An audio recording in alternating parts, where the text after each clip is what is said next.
Então nós chegamos à carta de Paulo aos Efésios. Efésios são as pessoas que moravam na cidade de Éfeso, cidade de 300 mil habitantes, mais ou menos, que fica na Turquia. Eu tive o privilégio de ir nessa cidade.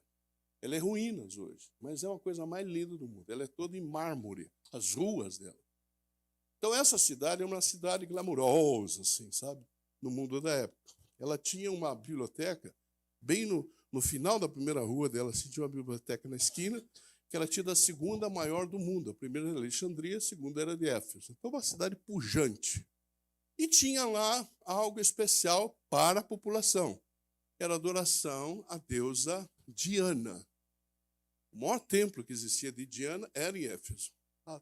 Diana ou Artemis, como você quiser. Tá bom? Então, Paulo fundou essa igreja em Éfeso e agora, preso em Roma, ele está escrevendo uma carta para essa igreja. Tá claro? Então, eu vou ler o texto. Efésios 1, tá? Eu vou ler do versículo 15 ao 23. Eu preguei do 1 ao 6, a pastora Mônica pregou do 7 ao 14, e eu estou dando continuidade agora do 15 ao 23, tá bom? Vou ler o texto com calma. Se você olhar o texto, você vai ler, mas que texto difícil. Eu vou te mostrar que não é difícil o texto, tá bom? Está escrito assim na doce e inerrante palavra de Deus. Por isso também eu, tendo ouvido a fé que há entre vós no Senhor Jesus e o amor para com todos os santos, não cesso de dar graças por vós, fazendo menção de vós nas minhas orações. Veja que Paulo está alegre com o povo, concorda? Por isso também eu tendo ouvido a fé que há entre vós. Então ele ouviu falar da igreja e o pessoal estava firme na sua fé. Depois para frente eu vou explicar o que significa isso. 17. Para que o Deus de nosso Senhor Jesus Cristo, Pai da glória, vos conceda espírito de sabedoria e de revelação no pleno conhecimento dele. Iluminados os olhos, interessante a expressão, iluminados os olhos do vosso coração, para saberdes qual é a esperança do seu chamamento, qual a riqueza da glória da sua herança nos santos, e qual a suprema grandeza do seu poder para com os que cremos, segundo a eficácia da força do seu poder.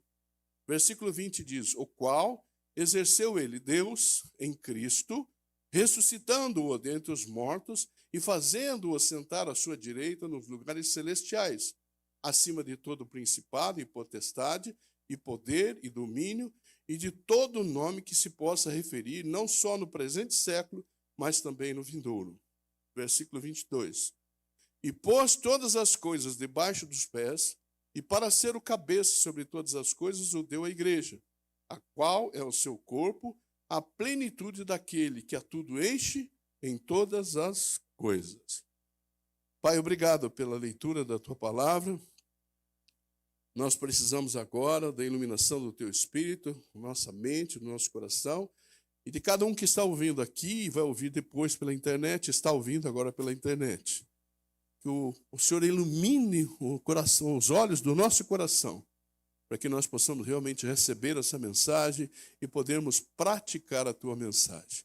É o que eu te peço, agradecido, no nome de Jesus. Amém. Muito bem, queridos. Paulo está fazendo orações a Deus a respeito desta igreja. Ele faz duas orações. A primeira oração foi o texto que nós lemos inicial, lemos nas pregações anteriores, do 1 até o 14. Paulo ora a Deus para que as pessoas percebam a bênção que eles tinham de ter Cristo. Então, uma grande bênção que o povo de Deus tem, ter Cristo. Você já pensou se você não tivesse Cristo, como seria a sua vida? Para mim, não seria nada. Eu costumo dizer que se você pegar essa carcaça aqui, já desgastada, e tirar Jesus de mim, jogue fora. Não serve nada, não presta nada. Então, nós sem Jesus somos nada. Então, Paulo está trazendo no começo, que nós já vimos passado, que essa é uma grande bênção de termos Cristo em nossa vida. Agora, nesse texto, ele vai fazer o seguinte, ele vai explicar para nós tomarmos posse disso, entendeu? Porque ele intercede a Deus para que Deus abra os nossos olhos do coração. Como é que abrir? Iluminar os olhos do coração. É o nosso entendimento daquilo que nós temos. Então, nós temos Cristo, precisamos entender isso, o que significa isso em nossas vidas. Está dando para você pegar isso? Tudo bem? Muito bem. O reverendo Hernandes, você sabe que nós usamos os materiais do reverendo Hernandes e do John Stott para estudarmos. Então, você vai ver palavras deles, frases deles. Eu vou sempre citar aqui, tá bom? Eu não tenho tanto conhecimento para poder expor a palavra e não usar esses meios para me ajudar, tá bom? Tem pessoas que têm, eu não tenho, tá bom? Muito bem. Reverendo Hernandes diz o seguinte, que em Efésios, do 1 ao 14, Paulo nos mostra que somos o povo mais rico do mundo. Diga comigo assim, povo mais rico do mundo. Por quê? Porque tem muitos bens materiais? Pode até ter, mas porque nós temos o principal que é Cristo. Tem alguém que tem coisa melhor que nós no mundo? Não sei a tua percepção, mas para mim não tem. Eu posso ter tudo que eu tiver, mas se não tiver Cristo, não tem graça em minha vida, tá? Por quê? Porque tem uma eternidade. Sem Cristo eu não tenho eternidade. E eu não quero me limitar a minha vida a 70 anos, 80 anos. Está claro isso? Nesse texto agora, Paulo vai nos mostrar que nós somos o povo mais poderoso do mundo. Você vai dizer, irmão, já se enche, né? Então deixa comigo. Diga comigo, nós somos o povo mais... Nossa, que convicção. Vamos de novo? Vou te dar uma chance maior. Nós somos o povo mais... Não é para você se achar, tá? Que eu e você não somos nada, mas nós somos um povo poderoso, por causa de Jesus. Está claro isso? Muito bem. A primeira oração feita no texto anterior é uma grande bênção, e agora é uma grande intercessão que ele faz. Agora veja que interessante. Nenhuma dessas duas orações que Paulo faz, ele pede coisas materiais. Você viu isso? Percebeu isso? Não? Ele não pede coisas materiais. Ele também não pede coisas que nós não temos. Ele está pedindo o quê? Que nós tenhamos consciência daquilo que nós já temos. Por isso, quando eu vejo um crente com uma vida medíocre, eu digo, esse cara não entendeu nada do Evangelho. Isso não quer dizer que você não passe por luta, por tristeza, por dor, que você não chore.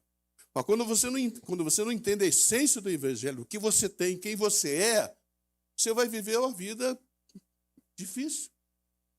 Uma vida medíocre. Espiritualmente eu estou falando isso. Tá bom? Muito bem, queridos. John Stott diz o seguinte. Veja o que esse cara diz. Por isso que eu gosto desses caras. Tem uma sacada que a gente lê e não percebe. Olha o que ele diz. Ele fala assim. Alguns cristãos apenas oram em favor de novas bênçãos espirituais.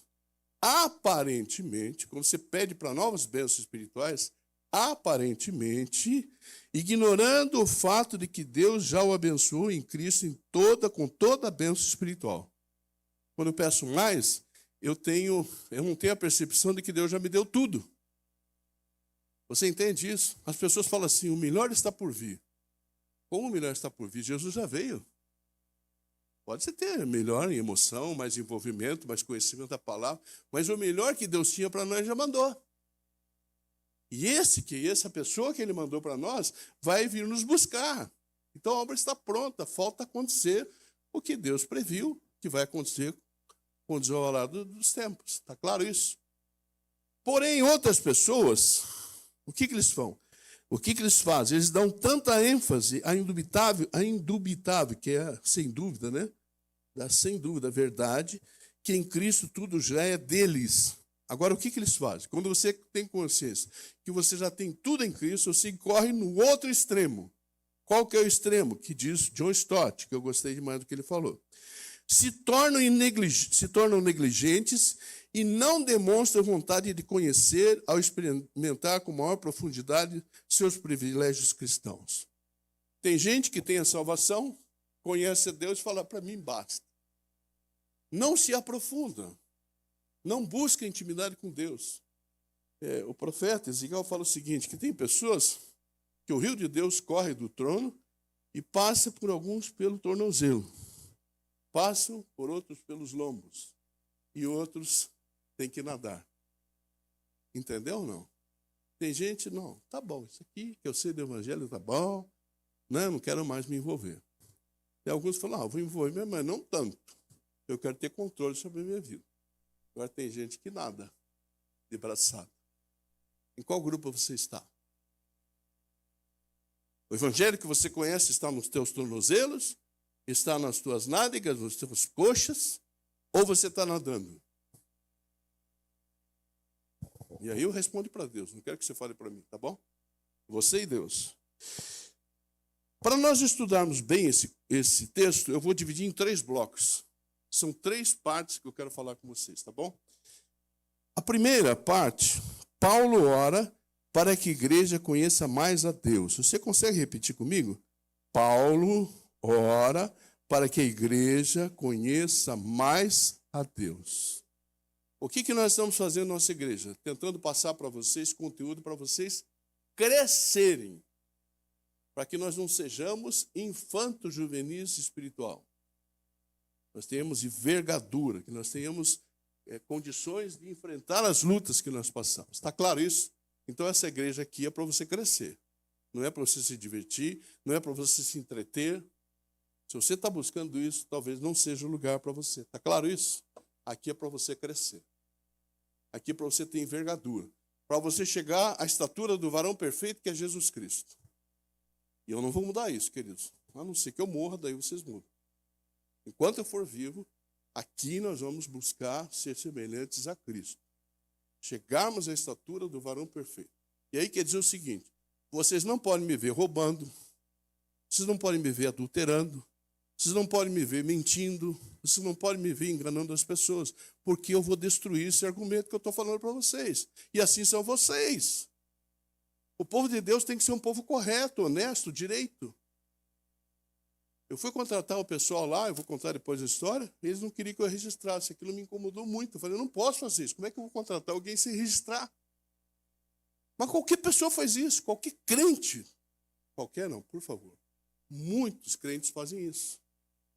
Ficam à margem da lei e se arriscam, porque depois vem um processo contra. Ou eu sou de Cristo, ou eu não sou de Cristo, tá? Não fica em cima do muro, que o muro é do diabo. Está claro isso para você? Nossa, o pastor voltou de viagem, voltou firme demais. Não. Palavra de Deus, vamos lá. Muito bem. Nosso tema, então, é uma igreja de crescimento. Nós queremos crescer como igreja, sim ou não? Queremos crescer em números? Há pecado nisso, não? Nós começamos com 18, estamos com 120, 2 anos. Tem pecado nisso, não? Bênção de Deus. Nós começamos com 10 mil de arrecadação, estamos com 37, 38 mil, 2 anos. É bênção isso, não? Bênção de Deus. Mas não é isso que me faz uma igreja ser semelhante a Deus, semelhante a Jesus, entende? O dinheiro eu preciso para manter, nós precisamos para construir o nosso templo, mas não é isso que faz uma igreja, que seja uma igreja que cresce, que realmente agrada o coração de Deus. Nós queremos crescer espiritualmente. Então, quando a gente programa algo para que pregue, não é que nós estamos enchendo você de programas, você está entendendo isso? A gente quer que você conheça, que você aprenda, que você cresça. Por exemplo, vamos falar, nós podíamos ter trazido uma pastora aqui que ia arrebentar a boca do balão, do jeito que o pessoal pensa por aí. Pula, salta, grita, fala umas coisas, né? Nós trouxemos a pastora Cláudia. Mansa, tranquila. Eu conheço aquela mulher, eu posso dizer para você. Se você escutou o que ela falou e você quiser fazer, você vai ser abençoado, porque ela foi bíblica. Aqui vai ser assim, você está entendendo?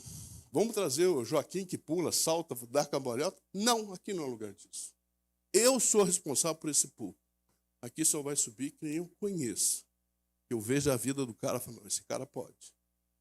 Está claro isso? Pode me chamar de radical, de chato, do que você quiser. Aqui só sobe gente que eu conheço. Tá bom? Então, nós, para recebermos as pessoas dessa forma, nós temos que ser assim.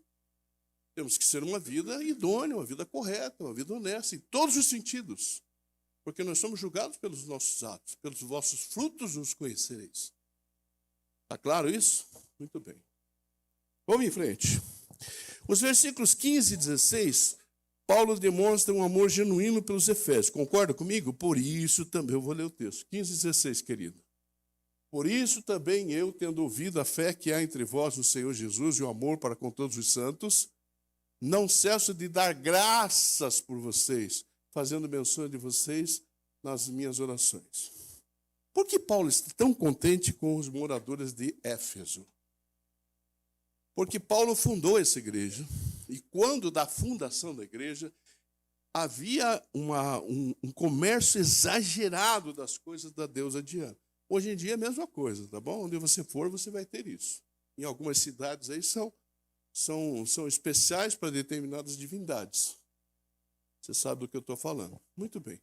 Nessa cidade havia uma deusa chamada Diana. E aí a cidade vivia em torno dessa Diana. Aí Paulo chega lá e começa a pregar com ousadia o evangelho. E as pessoas começam a perceber o que eles estavam fazendo. E aí eles começam a rejeitar essas coisas. Deixam de comprar aquelas relíquias, aquelas coisas que lembravam a deusa Diana. E começam a queimar. A Bíblia fala isso em Atos, que começa a queimar seus pergaminhos valiosos que eles tinham, que falavam sobre aquele tipo de adoração. E aí aquelas pessoas que lucravam, aconteceu o quê? Não gostaram, rejeitaram, começaram a perseguir os cristãos, as pessoas tiveram que mudar de profissão, tiveram que mudar, muitas vezes tinham problemas em casa, na família, mas eles se tornaram crentes fiéis, você está entendendo? E a notícia que Paulo recebe em Roma, enquanto preso, ele diz, olha, aqueles crentes de Éfeso são firmes. Então Paulo escreve essa carta dizendo isso, ó, vocês estão firmes na fé. Eu dou graças a Deus pela vida de vocês. Eu gostaria que eu pudesse fazer isso, e eu quero fazer isso, estando longe daqui, falar, gente, eu estou sabendo de vocês. Sei que vocês estão firmes, como eu vi no domingo, no sábado, ontem aqui, no sábado passado, no domingo. Fidelidade, você está entendendo? Independente das tuas lutas, das suas dificuldades que você passa. Eu falei que ia te contar uma história, para dar grossa, né? Só para ilustrar isso. Sei que a gente deve evitar de exemplos pessoais, mas eu vou te passar isso aqui. Então nós fomos lá para contratar um caseiro. Entendeu? Difícil contratar um caseiro hoje. Muito difícil. Cheguei lá, já descobri falei, opa, tá fácil, né? Fui lá, conversei com ele, tudo certinho, pode ir, posso ir, tá lá. Informações boas referências. A mulher dele, no dia anterior que ele ia mudar, foi para o hospital, passou mal no hospital, ficou no hospital, 3 dias depois veio a ter um neném. Falei, Deus, estava tudo certo, quero voltar para Londrina, né? A Dorcas junto, a minha cunhada junto. Aí ele indicou uma outra pessoa. Fui lá, você gostaria de ser... Foi lá. O senhor vem aqui, faz uma limpeza hoje, eu quero ver seu trabalho, depois eu quero conversar do senhor ficar mensalista aqui, do senhor ser contratado. Ele veio, limpou a primeira vez, sumiu, não voltou mais. Falei, cara, 2. Aí, na vila, correu, né? Que eu estava procurando alguém. Aí, me indicaram um casal. O casal veio. E a gente gostou do casal, já de uma certa idade, gostamos. Falei, vocês conseguem? Conseguimos. Então, tá bom. Acertamos tudo, ele desistiu. Aí fui lá, conversei com ele de novo. Escuta, é isso, ele não tinha entendido o negócio. Então nós vamos, tá tudo certo. E o tempo passando, tá entendendo isso? E eu querendo voltar para estar aqui com vocês, a igreja. Desistiu na segunda vez. Aí na sexta-feira, convenci, acertei tudo direitinho, conversei com os irmãos. Não vamos de novo. Falei, Deus, o que está acontecendo? Aí, no sábado, ontem, ele mandou um outro casal. Veja, gente. Nós precisamos de alguém que limpe o dormitório e os salões. A mulher dele, a esposa dele, trabalha com faxina, com limpeza. Ela vai para o trabalho, sai às 4, 5 horas da manhã e volta às 8 da noite.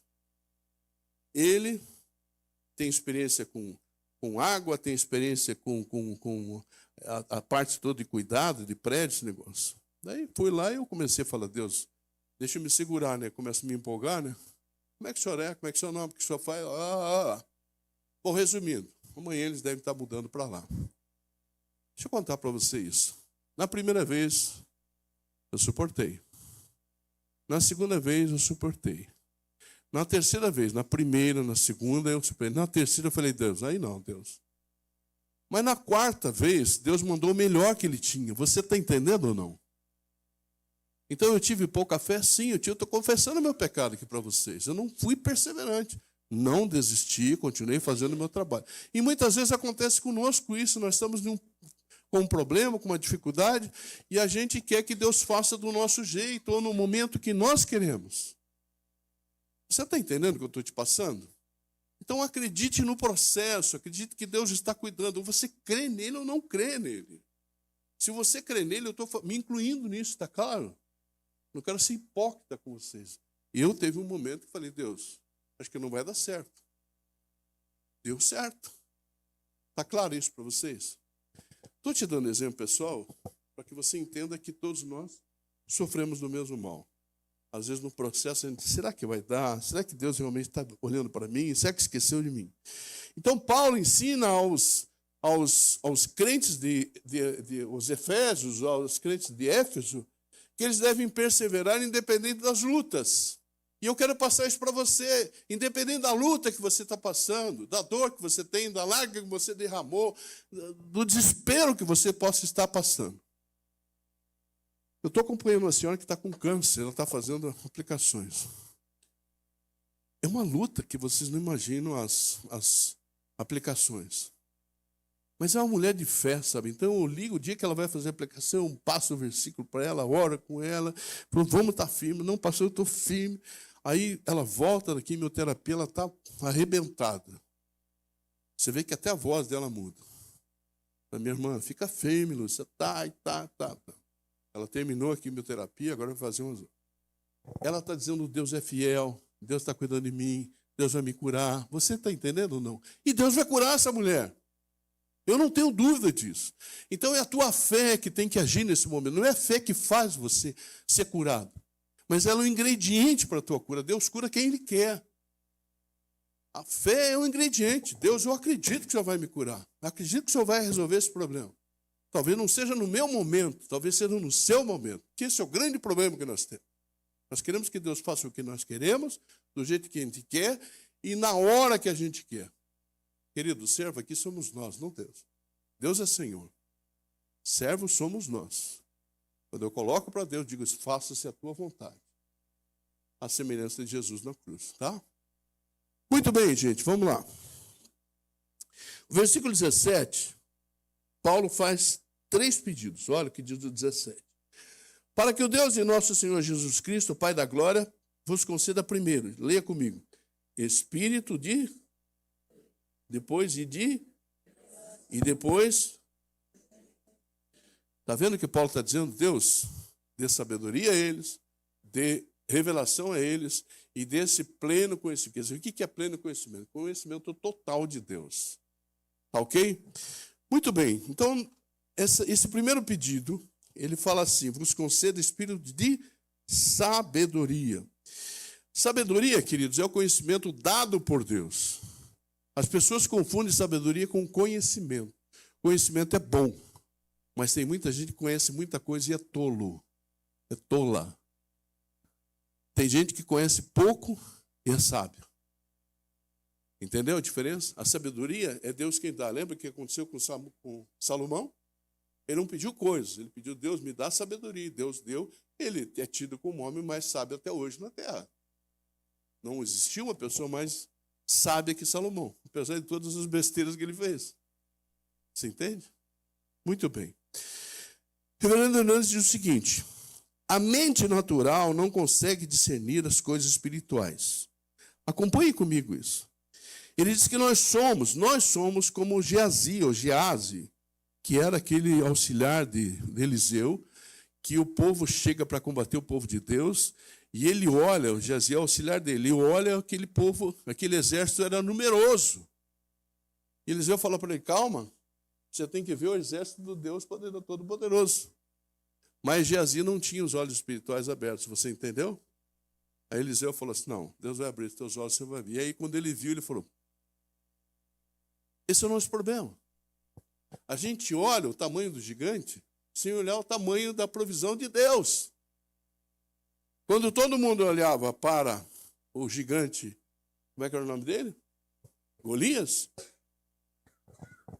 Davi olhava uma coisa só, o que ele olhava? A testa do cara, meu. Falou, eu dou uma pedrada ali, não erro de forma alguma. Ele deu uma só. Davi não olhou para o tamanho do Golias, do gigante, ele olhou para a testa do cara. Falou, eu não erro nem a pau.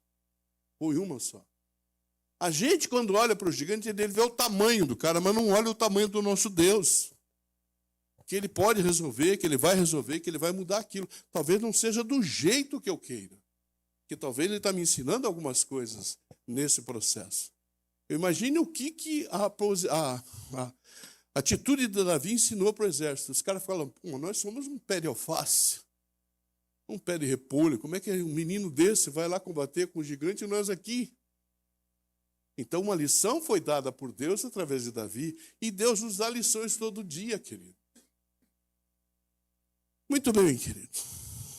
Sabedoria não é sinônimo de conhecimento. Sabedoria é ver a vida como Deus a vê. Dr. Shedd diz que sabedoria representa olhar para a vida com os olhos de Deus e perceber o que Ele está fazendo para depois envolver-se nisso. Deus está fazendo alguma coisa nesse lugar aqui? Não. Não quero agrado, eu quero que você diga o que você sente. Você acha que Deus está fazendo alguma coisa aqui? Então se envolva. Ajude, participe, faça a sua parte. Eu gostei muito da mensagem hoje. Floresça. Floresça no jardim de Deus. Porque é assim que Deus quer de nós. Deus não quer de nós passividade, queridos. Deus não quer que você venha nesse lugar, simplesmente ouça, vá embora e acabou. Se Ele quer que você diga, não, eu ouvi, o que eu preciso fazer? Primeiro na minha vida. E o que eu posso ajudar outras pessoas? Espírito de revelação, 17 também. Só o Espírito Santo pode abrir nossa alma para que entendamos as riquezas de Deus. Paulo não está falando aqui da prática de busca de novas revelações à parte da Escritura. Deixa eu dizer uma coisa. Quando você receber uma palavra de revelação que não condiz com a Bíblia, descarte. Descarte, por quê? Porque Deus não é confuso. A palavra dele é única, é o que fica. Então, se eu trago uma palavra de revelação que não está na Bíblia, ou que não condiz com a essência da Bíblia, descarte. Não serve para você. Mas se você quiser anotar, esperar para ver, tudo bem. A Bíblia diz que eu não devo descartar as profecias, mas colocá-las à prova. Tá ok? Muito bem. Ele não está falando que os crentes devem buscar outra fonte de conhecimento da vontade de Deus, além das Escrituras. Você vai buscar em Platão, em Confúcio, a sabedoria que você precisa? Ou você vai buscar na palavra de Deus? Ela é suficiente para tudo que precisamos. Dr. Shedd diz que espírito de revelação quer dizer a visão de todas as coisas, não apenas deste mundo que está desaparecendo, mas a visão dos valores tal como eles são traduzidos no céu. Você está aqui nesse lugar, a palavra que eu tenho para você é por um tempo. Se você crê em Jesus Cristo, você tem a eternidade toda para viver. Então, durante o tempo que você está aqui, se prepare para a eternidade. Viva a eternidade aqui. Tem uma ilustração que eu já contei para vocês, vou repetir, me perdoe, tá? O cara vai fazer uma viagem. Olha assim, Gabriel, essa é boa, essa ilustração. O cara vai fazer uma viagem. E aí ele vai lá e compra a passagem de navio. Na época, navio, não é muito tempo essa ilustração. Navio era o transporte mais usado. Ele compra a passagem. E ele leva um farnel. Alguém sabe o que é farnel? Uma bolsinha assim, um queijo, pão, um suco. Ele levou. Toda a refeição que tinha, ele chegava no convés, olhava o mar, olhava o restaurante, as pessoas dentro do restaurante se esbaldando de comer, de beber, rindo, contando. E ele lá no convés, abria o seu farnelzinho e comia um queijinho, um pãozinho. Tudo isso é bom, tá certo? Mas ele olhava para o restaurante e falava, poxa vida, podia estar lá no restaurante, né? Comendo, me esbaldando. E assim foi a viagem. Quando ele chega ao final da viagem, ele vai entregar o seu tiquezinho para descer do navio e a pessoa que está lá falou, o senhor gostou da viagem? Eu gostei muito da viagem, mas da próxima vez eu vou comprar uma passagem que eu possa estar lá no restaurante. Não fique aqui no conversa. Sabe o que o cara disse para ele? Olhou a passagem e falou, mas na sua passagem está incluída as refeições. Entendeu o toque ou não? Você é do reino de Deus, mas vive aquela vida no conversa, comendo pãozinho, queijinho, salaminho. Você tem uma refeição, você tem um banquete para aproveitar. Então, por favor, não leve uma vida medíocre. Viva a essência do Evangelho. Busque a Deus, busque intimidade com Deus, conhecimento de Deus, aprofundamento em Deus. Isso ninguém pode fazer por você. Eu não posso fazer por você, só você pode fazer. Muito bem, o pleno conhecimento de Deus, dele. Uma coisa é você saber os detalhes, o que precisa sobre Deus. Outra, bem diferente, é ter o pleno conhecimento de Deus. Agora veja, uma pessoa que achava que tinha conhecimento de Deus era Paulo, certo? Paulo, que era Saulo, ele perseguia os cristãos, mandava prender, matava, fazia tudo. Ele achava que estava fazendo tudo certo. Sim ou não? Ele pegava a carta dos sacerdotes para poder matar as pessoas. Muito bem. Aí ele teve um encontro, deu de frente com Jesus. Aí ele caiu, perdeu a visão, e ali ele começou o conhecimento dele de Jesus. E através de Jesus ele conheceu a quem? A Deus. E ele inverteu totalmente a sua maneira de ser. Muita gente conhece o Deus baseado no conhecimento que tem do seu pai, da sua mãe, dos seus ancestrais, e acha que Deus é um Deus vingador, um Deus irado, um Deus que pune. Quando você conhece Deus através de Jesus, você vai ver que Ele é um pai.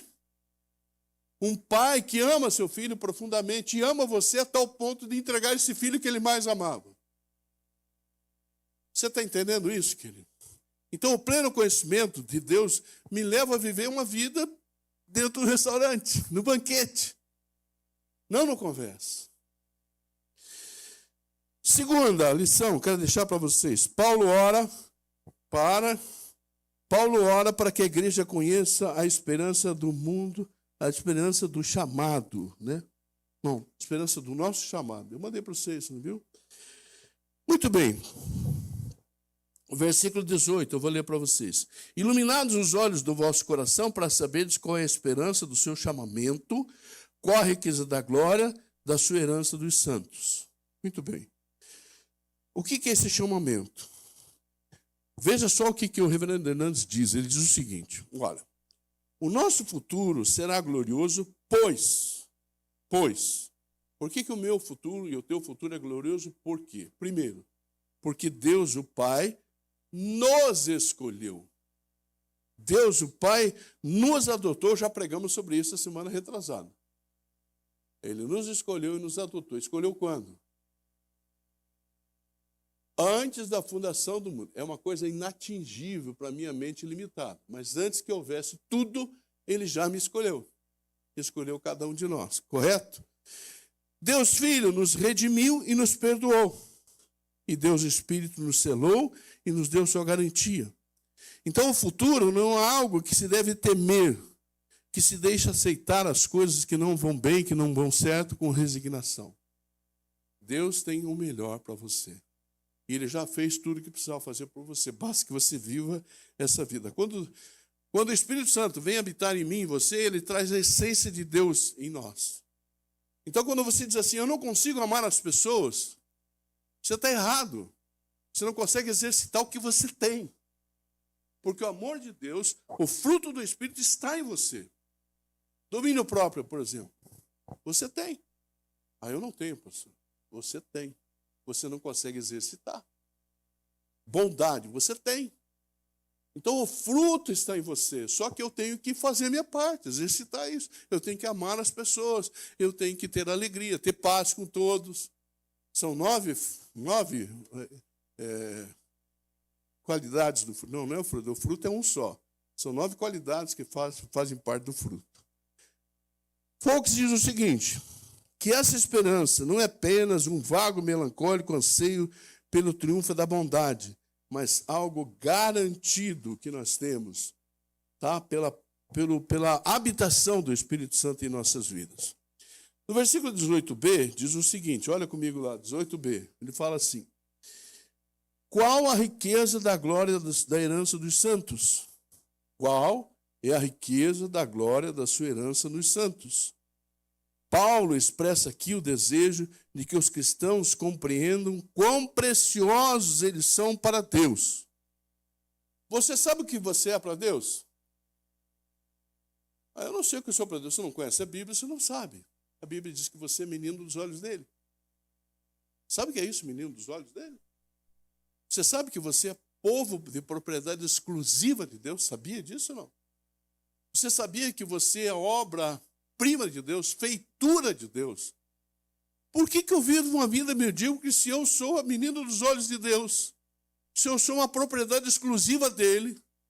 Se eu sou uma obra-prima dele? Pode não parecer essa carcaça aqui, mas eu sou obra-prima. Quando eu me olho no espelho, eu falo, cara, você é bonitão mesmo, hein? Isso é feitura de Deus. Estou brincando com você, mas é isso, você entende? Você é feitura de Deus, obra-prima de Deus. Mas a gente às vezes não acredita nisso.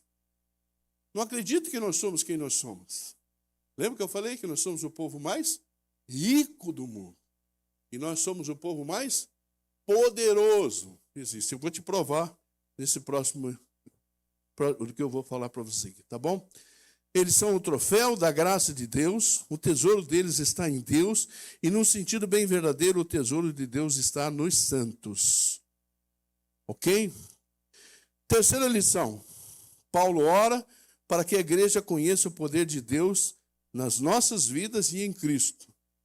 Do 19 a 23, mas eu vou dividindo um por um, tá? A igreja precisa conhecer o poder de Deus. Agora veja, o poder de Deus que está à nossa disposição é visto em 3 eventos sucessivos. Primeiro evento, a ressurreição de Cristo. Foi um ato de poder ou não? Ressuscitar alguém é um ato de poder? Você faz isso? Conhece alguém que faz isso? Só um ser pode fazer isso, que chama-se Deus. E Jesus é Deus, ele ressuscitou Lázaro, ressuscitou filho da viúva de Naim, não é isso? Muito bem. Qual outro episódio que demonstra o poder de Deus? Deus ascendeu Jesus e entronizou Jesus no céu. E o terceiro, Deus deu a Jesus a soberania de todo o universo. Sabe quem manda no universo? É Jesus. Deus deu a ele a soberania, a supremacia de tudo que existe. Olha, qual é a medida do poder de Deus? Quando nós falamos qual é a medida, ele vem num superlativo. Ele diz o seguinte, olha o que está escrito. E qual a suprema grandeza de Deus? Você consegue imaginar a grandeza de Deus ou não? Está escrito na Bíblia, tá? Diz que Deus, ele se assenta no universo e descansa seus pés na terra. Sacou, não? É claro que é uma figura, não é? Como é que a gente fala? Uma metáfora, ok?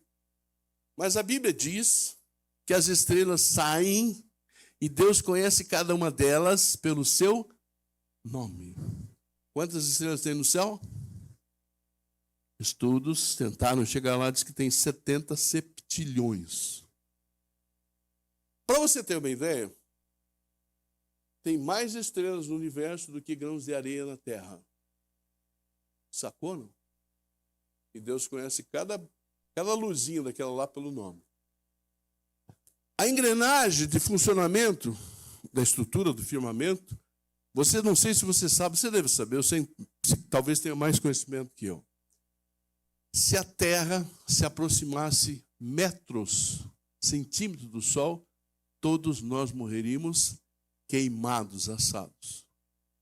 Se a Terra se afastasse do Sol centímetros, nós morreríamos congelados. Tem uma engrenagem ou não? Tem alguém que cuida disso? Tem alguém que tem poder sobre isso? A gente que não acredita, a gente fica escutando essas baboseiras que as pessoas falam. Eu não descendo do macaco, tá bom? Me desculpa aí a sinceridade. Mas meu pai era homem, macho, jogador de futebol. Minha mãe é uma mulher maravilhosa, não tinha estudo, mas era uma mulher. Eu descendo de um homem e de uma mulher. Os dois já falecidos.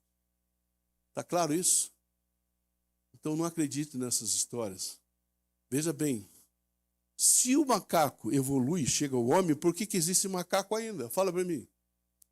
Ué, ele evoluiu, então agora é tudo ser humano. Não fecha, não cabe essas coisas para mim. Aí as pessoas ficam escutando isso, vão lá na faculdade, escutam essas baboseiras e ficam quietos, porque tem medo de se expor, tem medo de virar ridículo. Eu sei que isso é difícil, tá bom? Quem tem filho sabe que isso é bem difícil. Mas nunca perca a tua fé. Você vai para a faculdade, não vai, querido? Não esqueça que você é de Jesus, tá bom? Deixa esse cara falar o que eles quiserem. E responda o que eles querem também. Senão você não passa. Vai lá e faz a prova. Ah, sim, eu venho do macaco. Responde lá. Passe e acabou. Depois, quando você ficar formado, que se você questionar, ele não vai te dar nota. Você vai levar 0. Sabe disso, não sabe? Então, temos que ser mais espertos que os filhos das trevas. Muito bem. Estou indo para o final, prometo. F.F. Bruce diz o seguinte, que a morte de Cristo é principalmente demonstração do amor de Deus. A morte de Cristo é a principal demonstração do amor de Deus. Mas a ressurreição de Cristo é a principal demonstração do poder de Deus. Está claro isso? Muito bem. 3 afirmações. Primeiro, a ressurreição e a exaltação de Cristo demonstram o poder de Deus. Vaughan diz o seguinte, a ressurreição autenticou o ministério do Senhor, selou sua obra de redenção, marcou o começo da sua glorificação e foi a confirmação pública de que o Pai aceitou seu sacrifício. Segundo, o domínio universal de Cristo. Ponha para mim, por favor, o texto que eu te passei aí, de Filipenses 2, 9 a 11.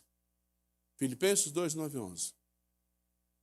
Diz o texto que é um hino que era cantado pela igreja, diz assim, que Jesus ele se esvaziou, ele se tornou servo, foi reconhecido em figura humana, ele foi obediente até a morte de cruz. Aí olha o que Deus faz por ele. Ele foi obediente até a morte de cruz.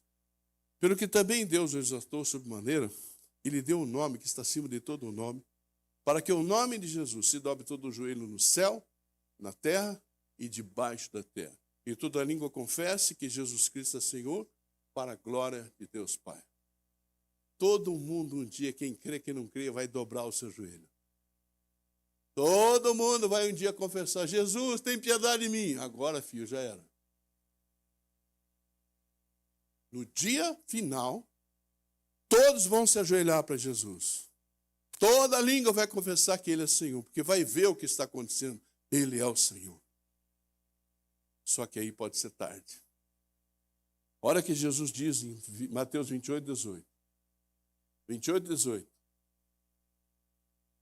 Jesus aproximando falou-lhes dizendo o quê?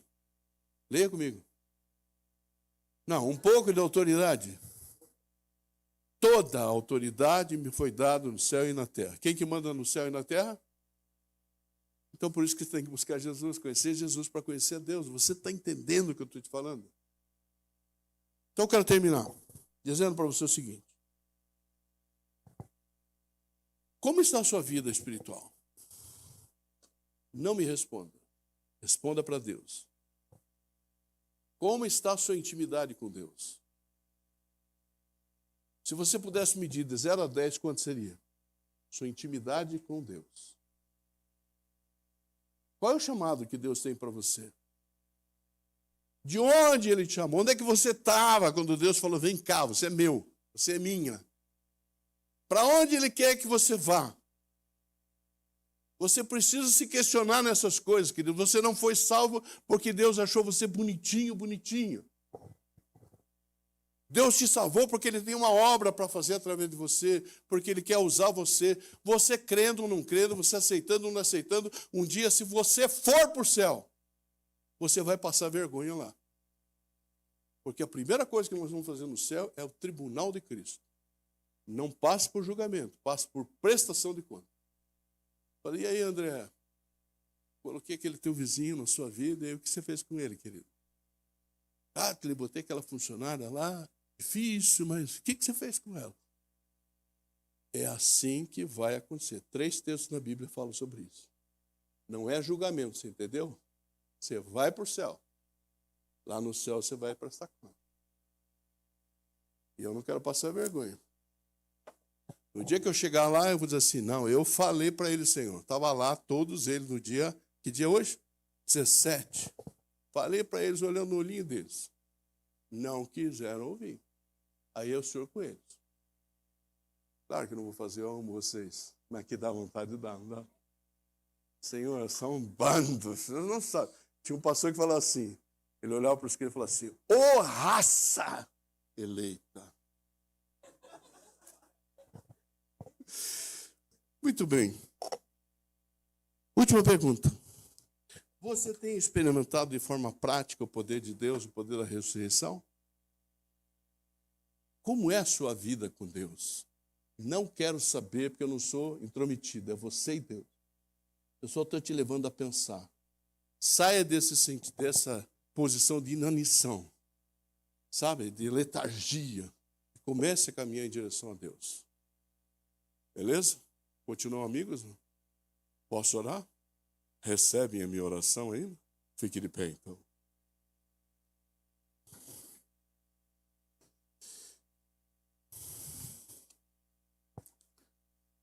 Santo e eterno Deus, meu Senhor, nós estudamos a Tua palavra, as palavras de Paulo, dirigida aos crentes de Éfeso, Senhor. E Paulo está tão contente com aquele povo que ele diz, olha, estou dando graças a Deus pela vida de vocês, porque vocês passaram por lutas, por dificuldades, mas vocês se mantiveram firmes na fé. Vocês não transigiram, não transgrediram, vocês não saíram da posição que vocês estavam em Cristo Jesus. Pai, que essa palavra seja para nós como igreja. As nossas lutas, nossas dificuldades, aquilo que nós passamos, não impeça que nós continuemos buscando cada vez mais a intimidade com o Senhor. Talvez isso seja uma maneira de nós chegarmos cada vez mais perto do Senhor. Então não nos deixe esmorecer, não nos deixe murmurar, não nos deixe reclamar. Senhor, que nós possamos agradecer até nas lutas. Senhor, obrigado pela luta que eu estou passando. Obrigado porque o Senhor não respondeu a sua oração. Eu sei que o Senhor vai responder. Me dá a força, Senhor Deus, para que eu continue acreditando que o Senhor vai responder no tempo do Senhor.